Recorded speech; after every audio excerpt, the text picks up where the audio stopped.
कटोरी सुखां दा छल्ला। गजब थी बेबे, कई मायनों में गजब। उसके कानों के कुंडल भी गजब थे। जब हिलते उनकी सुनहरी आब से बेबे का गोरा रंग दप दप दमकता। उसके माथे के ठीक बीचों बीच एक हरी लकीर सा दाग भी गजब था, जो दिखने में डिजाइनर बिंदी की तरह लगता। इन सब के अलावे सबसे गजब था पीठ पर उगा वो छोटा कटोरी नुमा कुबड़, जिसकी वजह से बेबे तनिक झुककर चलती। कंधे पर पड़ी गोटेदार चुन्नी मौका पाते ही इधर उधर खिसकती, जिसे मीठी गालियों की झिड़की दे तुरंत वो दुरुस्त कर लेती। मुझसे कहती, मैं मर जाऊं तो ये कुंडल तू रख लीजो, इनकी लहर संभाल के रखियो। बेबे कहती, मेरे पास दो ही मेरा अपना सामान था, जिन्हें लेकर मैं अपने वतन से निकली। एक दुखों की कटोरी ये कुबड़ और दूसरा सुखों वाला मेरा छल्ला। सचमुच ये छल्ला भी गजब था। हाथों में पहनने वाला छल्ला कोई पैरों में भी पहनता है भला? ठोस चांदी का चमकता छल्ला बेबे के पैरों की उंगलियों से यूं जकड़ा था मानो जन्म से ही साथ हो। मैंने हाथ फिराकर देखा था। बेबे के सुंदर चिकने गुलाबी पैर वैसे ही चपल थे जैसे उनके कानों के कुंडल। मैंने छल्ले पर उंगली फिराई। घुंघरू सारे गिर चुके थे, सिर्फ घुंघरू का कुंडा था। कुंडा भी दब चुका था, लेकिन हाथ फेरो तो ऐसा मालूम पड़ता कोई इबारत वहां खुदी हुई है। बेबे के दाहिने हाथों में सोने का एक कड़ा था। मैंने सोते वक्त जाने कितनी बार उसे घुमा घुमा कर गुरुमुखी में लिखा उसका वाहेगुरु पढ़ा था। हम सभी ऐसे बनाए सोने के कड़े पहनते थे। बेबे, तूने चांदी क्यों पहनी? तोशी ने सवाल किया। ये प्रश्न मेरे मन में भी आया था। हमारे यहाँ चांदी के गहने या तो मेहतरानी पहनती थी या फिर मुसलमान। हाँ, हम जैसी छोटी सालियां भी, जिन्हें भावी जीजाजी जूते छिपाई की रस्म में बतौर नेक देते। गोल नक्काशीदार चमचम चमकते घुंघरू की रुंझुन कायम रहने तक इन छल्लों को हम बड़े शौक से पहना करते, और फिर किसी दूसरी बहन की शादी में किसी और जीजा से नया मिलते ही पुराने को संजो कर रख देते। बेबे ने इन्हें पैरों में क्यों पहना? पूछने से बोलती, मरने वाला मर गया इसलिए पहना।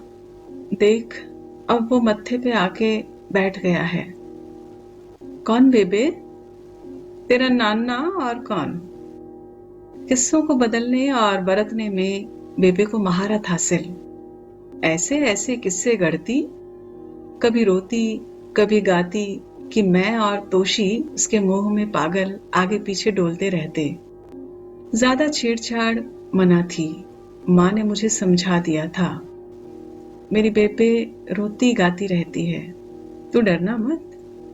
गालियां देने लगे तो उसको छेड़ना मत। बड़े दुख सहे हैं मेरी माँ ने। बेबे एक बार शुरू हो जाती तो जल्दी रुकती नहीं। कहती, जब से मरा है उन मरण दे बाद डंडा लेकर मत्थे दे ही बैठ गया। चौकीदारी करेगा? करे मेरी चौकीदारी। मेरा तो इको रब है जेड़ा करेगा मेरी चौकीदारी। मैं हंसने लगती। तोशी कहता, मैं भी करूंगा। बेबे की लय में खलल पड़ता। आंख तरेर कर पूछती, क्या करेगा? तोशी कहता, चौकीदारी करूंगा। किसकी?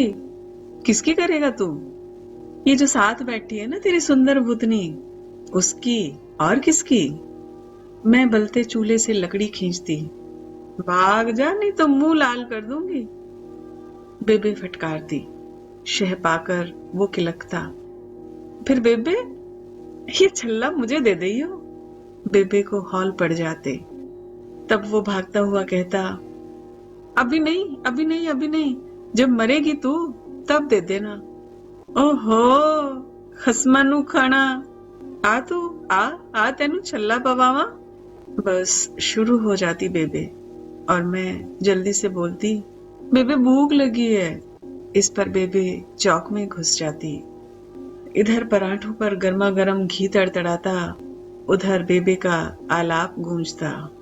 लाड़ लड़ाते मुंह में घी चुके पराठे चुगलाती मैं अपनी बेबे से पूछती, क्यों बेबे, पहले ये निशान नहीं था? था रे, हल्का सा। मरण जोगा एक जोगी आया द्वारे, कहने लगा, तू पिछले जन्म में मुसलमानी थी, नमाज पढ़ती थी, उसी का निशान रह गया तेरे माथे गलती से, और ये बात तेरे नाने ने सुन ली थी। बड़ा चिमटा काट के लाया चौके से और फिर जो दी उसको गालियां। नास पीटे, दाढ़ी जले, मुसलमानों का जन्म धर्म होता है, किसको पढ़ा रहा है, भाग यहां से। वो तो पोटली उठाकर भाग गया, लेकिन इन्होंने जड़ दिए 2 चिमटे मेरी पीठ पे। बड़े दुख सहे हैं मेरी इस पीठ ने, रात भर दुखती रही पीठ, और वो रगड़ता रहा मेरे माथे को कि किसी तरह ये निशान मिट जाए, इस करवट से उस करवट, चैन ना पावे पापी की थोदा। जेड़े निशान पक्के होंदे ने वो कदी मिटदे ने? बेबे ने मासूम मुंह से मुझसे सवाल पूछा और मैं गुप गुप हंस पड़ी। मुझे हंसता देखकर बेबे की भी हंसी छूट जाती। खसमानू खानी, भागत तो। बेबे के हंसते ही घर, आंगन, बरांडा, चौका सब हो जाते गुलाबी गुलाबी। गजब थी बेबे, कब गुस्सा कब प्यार उमड़ आए पता ही नहीं चलता। गालियां भी दे तो प्यार की पूंछ में बांधकर। जब मैं बड़ी क्लासों में गई और उसने कहा था पढ़ना शुरू किया, तो मेरी आंखें बरस बरस जाती। अमृतसर के बम्बे कार्ट में बोली जाने वाली वही भाषा तो थी। मीठी गालियों की महीन कताई का वो प्रसंग मुझे बेबे की खूब खूब याद दिला देता था। पंजाबी भाषा शायद होती ही ऐसी है, पंजाबियों के दिलों जैसी, भावनाओं के उदात्त आवेग से भरी और उसे प्रकट करने में वैसी ही दरिया दिली। जिंदा दिली की इस बेमिसाल जादूगरनी से मैं उनकी पीठ के कुबड़ के बारे में पूछती तो वे कहती, ये मेरे दुखों की पोटली है, इसमें मेरे सारे दुख भरे हैं, ये मेरे साथ जाएगी। मैं उनकी उभरी कमीज पर हाथ रखती और मुझे लगता कि एक कटोरी औंधी पड़ी है, कहीं से सख्त है तो कहीं से पिलपिली। मैं पूछती, बेबे ऐसा क्यों है? वो कहती, जहां कड़ी है वहां तो है छुहारे, और जहां नर्म है वहां है बताशे। ओह, तो फिर दुखों की कटोरी कैसे हुई? ये तो मेवों की पोटली है। नमकीन पराठों के बाद मीठे की गमक से जीभ पुलक पुलक जाती। चल खसमानू खानी, खाने की पड़ी रहती है सारे दिन, छित्ती भूखी। तेरे नाने दा सारा खानदान छित्ता भूखा। और फिर बेबे जाने किस लोग पहुंच जाती। माँ ने बताया था कभी कभी गुस्से के दौरे आते थे, उनकी आंखों में अचानक लाल गुस्से की परछाइयां कौंधने लगती जो आंसुओं के साथ बह जाती। ऐसे में उन गीली अजनबी आंखों को देखकर मैं एकदम सहम जाती और तोशी को खोजने इधर उधर निकल जाती। हमारे नाना जी बड़े गुस्से वाले थे। खूब बोलने वाली बेबे उनके आगे गुम रहती। मंजी से बाद में उतरते नाना जी, चप्पलें ठीक उनके पैरों तले मिलती। दातुन बाहर तुलसी चौरे पर, गर्म पानी की बाल्टी मुहाने पर, तौलिया, सरसों का तेल, गुलाबी साबुन सब ठीक जगह पे। सलूनी लस्सी, काली मिर्च डली कभी गोभी तो कभी मूली, आलू के पराठे और उन पर तड़कता सफेद मक्खन चौके में लगी थाली को महमहा देता। नाना जी जब खेतों की ओर निकलते तो उनके मत्थे सफेद पग धरने नानी जरूर होती उस वक्त अंदर वाले कोठरे में। गली के लोग बताते, तेरे नाना बचपन से ही तेरी नानी को बहुत प्यार करते थे। गांव छूटा, वतन छूटा, और नानी भी छूट गई थी एक बार तो, लेकिन नाना ने अपने रसूखों को चतुराई से इस्तेमाल कर अपनी मंगेतर को खोज निकाला था। विभाजन का वो दौर ही ऐसा भयावह था। कौन मरा, कौन बचा, किसे मालूम? कौन अपनों से बिछड़ा किस कैंप में अजनबियों के बीच सिर धुन रहा है, किसे पता? औरतों का तो और बुरा हाल था। वो न इधर की रहीं, न उधर की, न हिंदुओं की रही, न मुसलमानों की।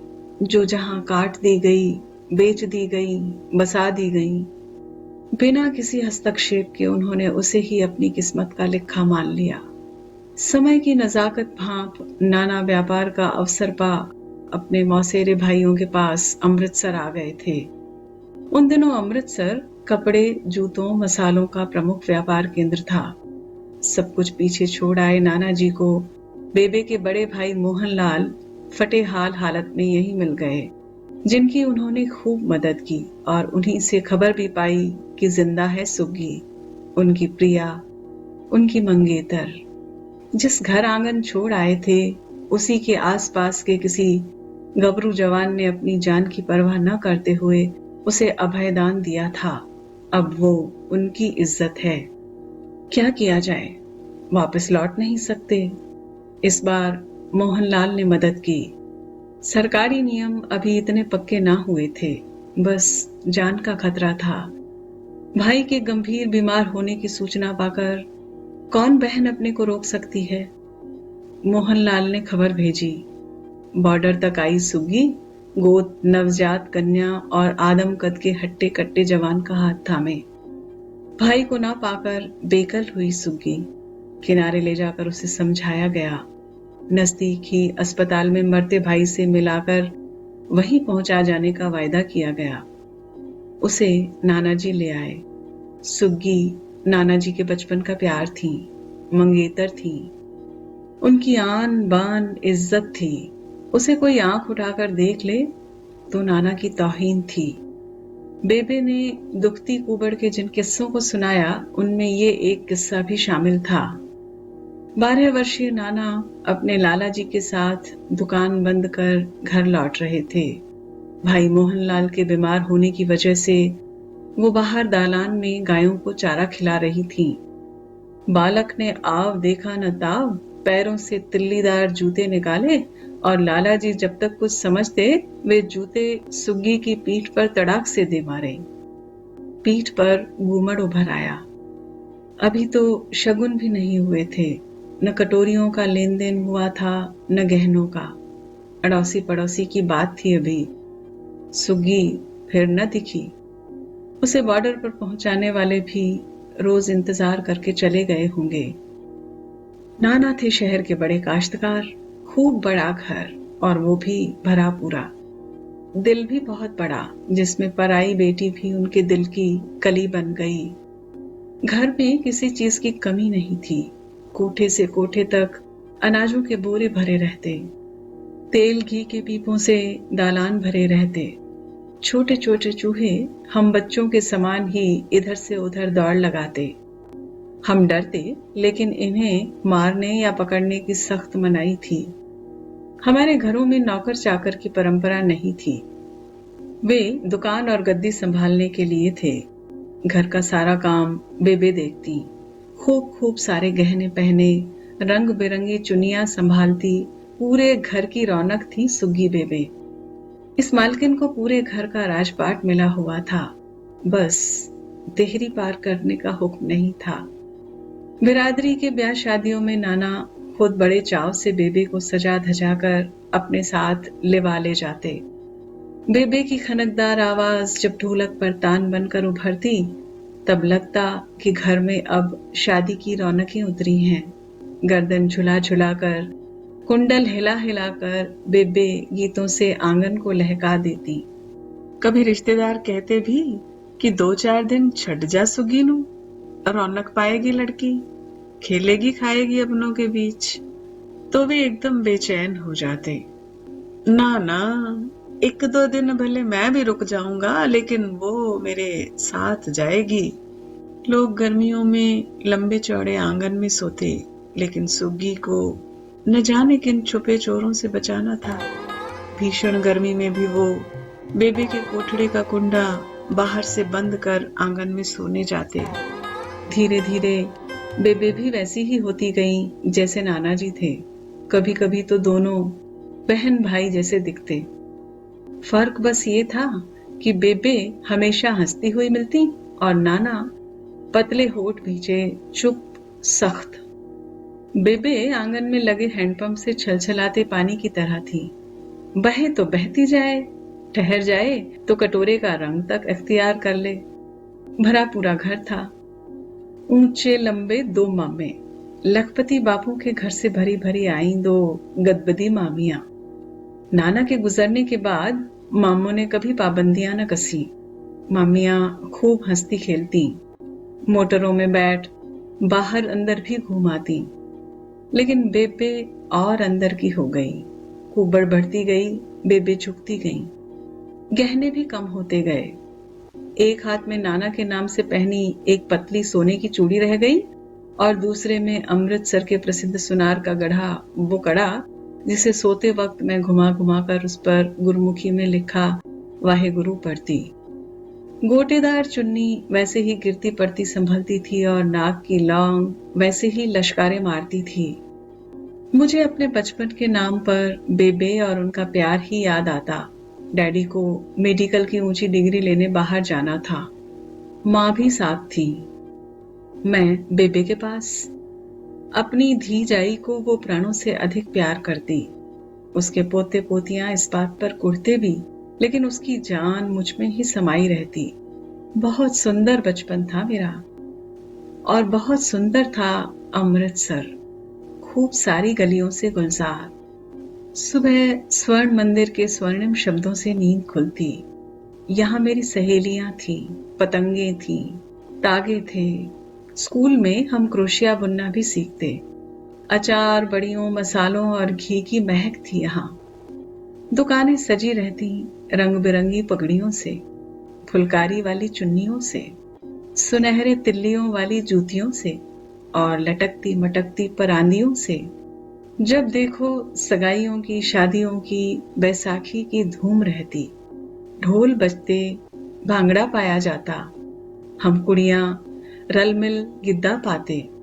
अमृतसर छूटा और जब जब पढ़ा लहना सिंह को, फिर तोशी का मुस्कुराता चेहरा सामने आता रहा। मामा की तेज आवाज भी याद आती रही कि जट्टा दा पुत्र क्यों पीछ लगा रहंदा है धी के। बेबे ने कुबड़ सीधी करते हुए कस के जवाब दिया था, ओए इस मासूम पे कोई दाग न लगाओ, ये मेरा सिद्दक वाला पुत्र है, 1000 बार आएगा। एक धुंधली आकृति आकर मिट जाती। उन्हीं गलियों में क्या आज भी कोई और अनमना घूम रहा होगा?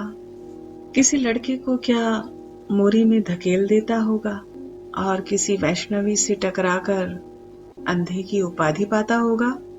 कौन बता सकता है किसके रोशन तन में मन के अंधेरे कैसे गाढ़े होते हैं।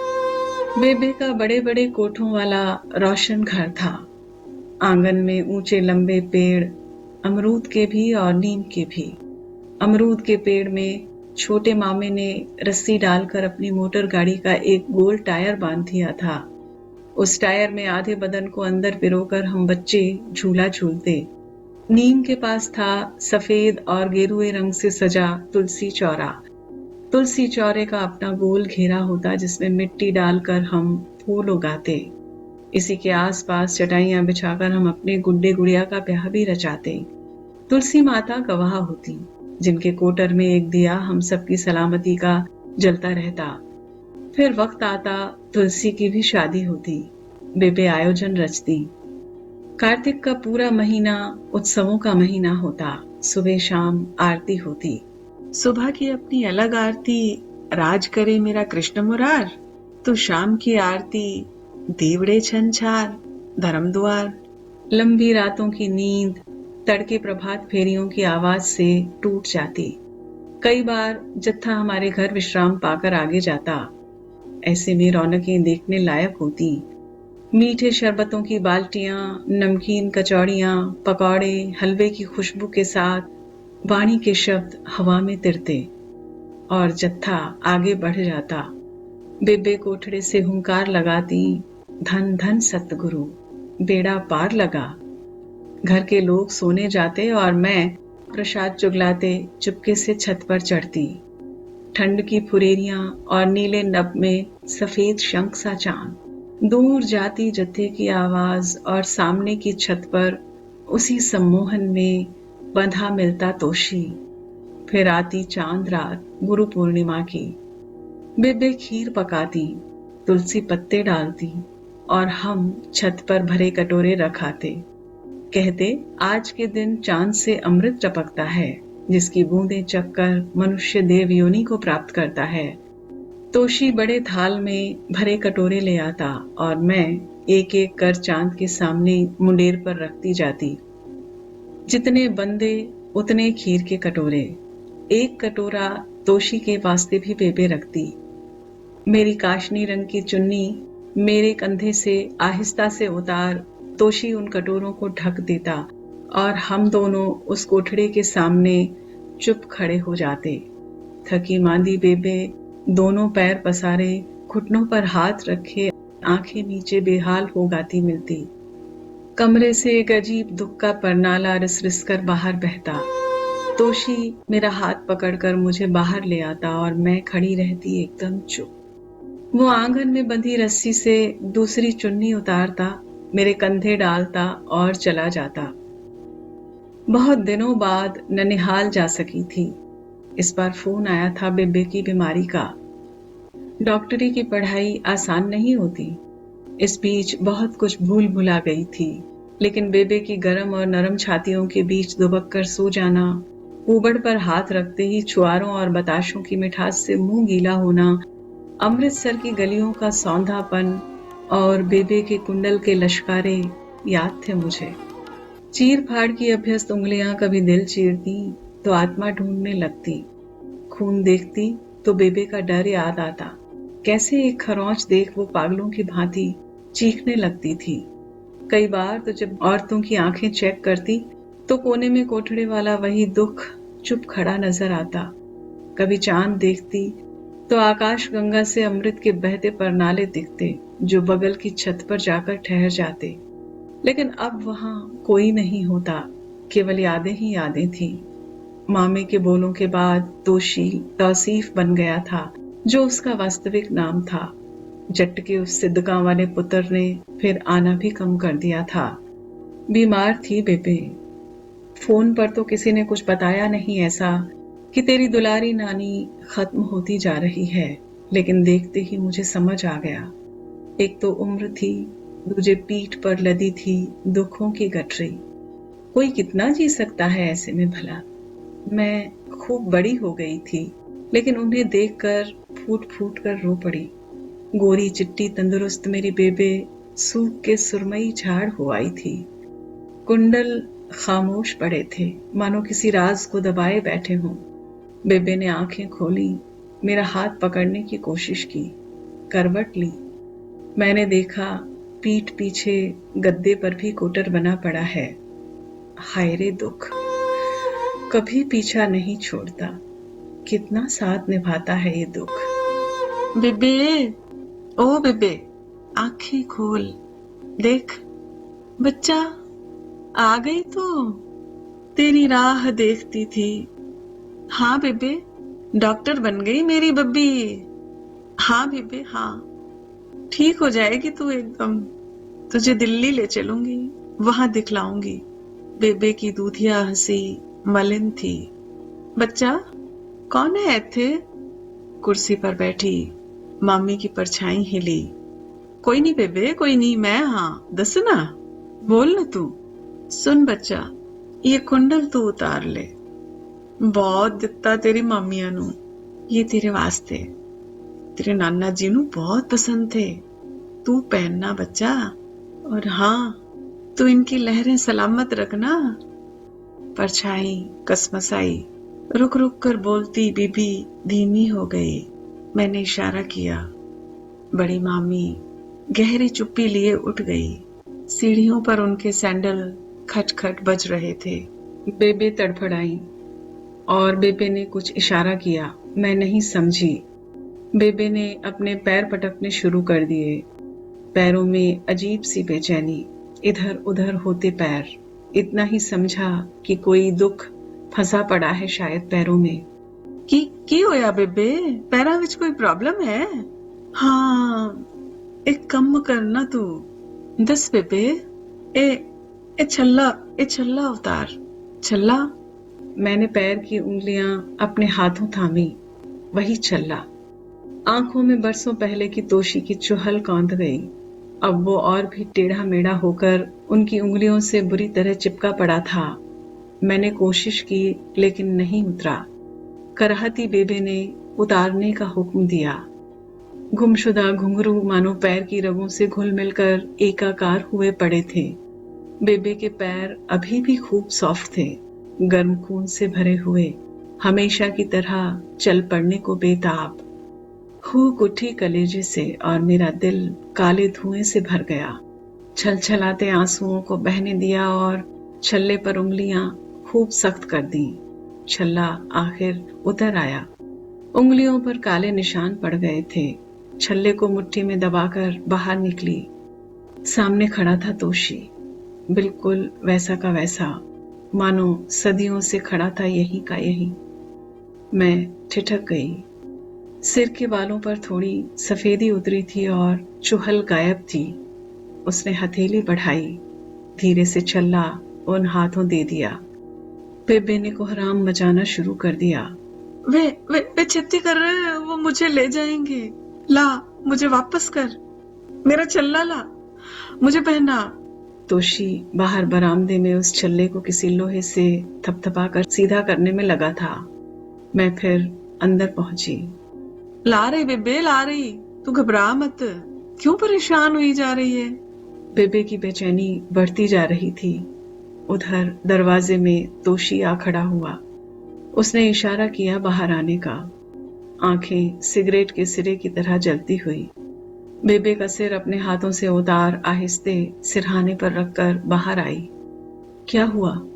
मुझे उसकी आंखों और चुप्पी ने डराया। उसने छल्ले को मेरे हाथों में दे दिया। शुक्र है छल्ला साबुत था। मैंने छल्ले को मुट्ठी में दबाया और अंदर बढ़ी कि मेरी चुन्नी अटक गई। पीछे देखा, तौसीफ ने थाम रखी है। उसकी आंखें आंसुओं से तर थीं। इन आंसुओं में एक अलग किस्म का दर्द था। मैं छटपटा उठी। कोई रग मेरी भी दबी थी मानो। उसने कहा, छल्ला देख, क्या लिखा है।